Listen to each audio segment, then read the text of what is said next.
Hi all welcome back. ഇന്നത്തെ specially നല്ല മീൻ മുളകിട്ട് ഇതിൻ്റെ റെസിപ്പിയാണ് കേട്ടോ. നല്ല ടേസ്റ്റ് ആയിട്ടുള്ള ഈ ഒരു റെസിപ്പി നമുക്ക് ഉണ്ടാക്കിയെടുക്കുന്നത് ഇങ്ങനെ കണ്ടു നോക്കാം. അതിന് വേണ്ടിയിട്ട് ഞാനിവിടെ ഒരു മൺചട്ടി എടുത്തിട്ടുണ്ട്. അതിലോട്ട് 2 ടീസ്പൂൺ വെളിച്ചെണ്ണ ഒഴിച്ചിട്ട് കൊടുക്കാം. നന്നായിട്ടൊന്ന് ചൂടായി വരുമ്പോൾ നമുക്ക് ഉഴുന്ന് ഇട്ട് കൊടുക്കാം. 1.5 ടീസ്പൂൺ ഉഴുന്നാണ് ഞാൻ ഇട്ട് കൊടുക്കുന്നത്. ഇനി ഉലുവൊന്ന് നന്നായി മൂപ്പായതിന് ശേഷം നമുക്ക് ചെറിയ ഉള്ളി, വെളുത്തുള്ളി, ഇഞ്ചി, പച്ചമുളക് ഇതെല്ലാം ചേർത്തിട്ട് കൊടുക്കണം. അപ്പോൾ ഞാൻ ഈ ഒരു കല്ലിലാണ് ചതച്ചിട്ടെടുക്കുന്നത്. ഈ ഒരു കല്ലിൽ ചതച്ചിട്ടെടുക്കുമ്പോൾ നല്ല അടിപൊളി ടേസ്റ്റാണ് കേട്ടോ.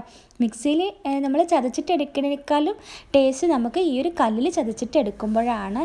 ഇനി നമ്മളിതൊന്ന് മൂപ്പായതിന് ശേഷം നമ്മൾ ഈ ചതച്ച് വെച്ചിട്ടുള്ള ഈ ഒരു ഫില്ലിങ് ഇതിലേക്ക് ചേർത്തിട്ട് കൊടുക്കണം. എന്നിട്ട് ലോ ഫ്ലെയിമിലിട്ടിട്ട് നന്നായിട്ടൊന്ന് വഴറ്റിയിട്ട് കൊടുക്കാം. പച്ചമണം മാറുന്നത് വരെ നമുക്ക് നന്നായിട്ടൊന്ന് വഴറ്റിയിട്ടെടുക്കാം. ഇനി ഞാൻ 4-5 പച്ചമുളക് ചതച്ചിട്ട് എടുത്തിട്ടില്ല, അത് നെടുകെ കീറിക്കൊണ്ട് നമുക്ക് ഇതിലേക്ക് ചേർത്തിട്ട് കൊടുക്കണം. ഇനി ഇതിൻ്റെ ഒരു പച്ചമണമൊക്കെ മാറിയതിന് ശേഷം നമ്മൾ ഇതിലോട്ട് കുടംപുളിയാണ് ചേർത്ത് കൊടുക്കുന്നത് കേട്ടോ. കുടംപുളി ഇട്ടിട്ട് നമ്മൾ മീൻ മുളകിട്ട് എടുത്താൽ നല്ലൊരു ടേസ്റ്റാണ് കേട്ടോ. എന്നിട്ട് കുടംപുളി നമ്മൾ ചുടുവെള്ളത്തിലിട്ടിട്ടൊന്ന് പുളിയോട് കൂടി ചേർത്തിട്ട് കൊടുത്താൽ മതി. ഇനി ഇതിലോട്ട് നന്നായി പഴുത്തിട്ടുള്ള 2 തക്കാളിയും കൂടെ ചേർത്ത് കൊടുത്തിട്ടുണ്ട്. ഇനി ഇതും കൂടെ വെച്ചിട്ട് നമുക്ക് നന്നായിട്ട് തന്നെ ഒന്ന് വഴറ്റിയിട്ടെടുക്കാം. ഇനി ഇത് നന്നായിട്ടൊന്ന് വഴന്നിട്ട് വരുമ്പോൾ അതൊന്ന് തിളയ്ക്കട്ടെ. തിളച്ചതിന് ശേഷം നമുക്ക് ഇതിലോട്ട് മുളക് പൊടി, മല്ലിപ്പൊടി, മഞ്ഞൾപ്പൊടി, വലിയ ജീരകം പൊടി, പാകത്തിന് ഉപ്പും ചേർത്തുകൊണ്ട് നമുക്ക് നന്നായിട്ടൊന്ന് തിളപ്പിച്ചിട്ടെടുക്കാം. കൂടുതൽ എരിവ് വേണമെന്നുണ്ടെങ്കിൽ 1.5 ടീസ്പൂൺ മുളക് പൊടി വരെ ഇട്ടിട്ട് കൊടുക്കാം. ഞാനിവിടെ 1 ടീസ്പൂൺ മുളക് പൊടി, 3/4 ടീസ്പൂൺ മഞ്ഞൾപ്പൊടി, 1 ടീസ്പൂൺ മല്ലിപ്പൊടി ചേർത്തിട്ട് കൊടുത്തിട്ടുണ്ട്. പാകത്തിന് ഉപ്പും ചേർത്തിട്ട് കൊടുക്കുക. വലിയ ജീരകം നമ്മളിവിടെ 3/4 ടീസ്പൂൺ ചേർത്ത് കൊടുത്തിട്ടുണ്ട്. ഇനി ഒരു തരി കായപ്പൊടി വേണമെങ്കിൽ ഇതിലേക്ക് ചേർത്ത് കൊടുക്കാം. നല്ലൊരു അടിപൊളി ടേസ്റ്റാണ് കേട്ടോ. കൂടുതൽ വെള്ളം വേണമെന്നുണ്ടെങ്കിൽ നമുക്ക് 1 കപ്പ് വെള്ളം കൂടെ ചേർത്തിട്ട് കൊടുക്കാം.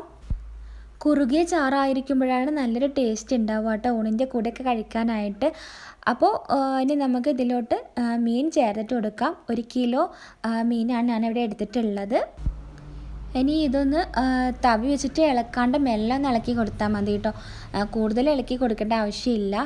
പണ്ട് കാലങ്ങളിലൊക്കെ നമ്മൾ അമ്മമാർ പറഞ്ഞു കേട്ടിട്ടുണ്ട്, ചില തവി വെച്ചിട്ട് ഇളക്കാൻ പാടില്ല.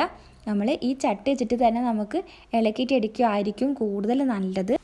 ഇനി നമുക്ക് മൂടി വെച്ചിട്ട് നന്നായിട്ടൊന്ന് തിളച്ചിട്ട് വരട്ടെ. കൂടുതൽ വെള്ളം ചേർത്തിട്ട് വേണമെന്നുണ്ടെങ്കിൽ നമുക്ക് കറിയാക്കിയിട്ട് എടുക്കാം. അതിലേറെ കൂടുതൽ ടേസ്റ്റ് ഒരു കുറുക്കിയെടുക്കുന്ന ആ ഒരു രീതിക്കാണ് കേട്ടോ.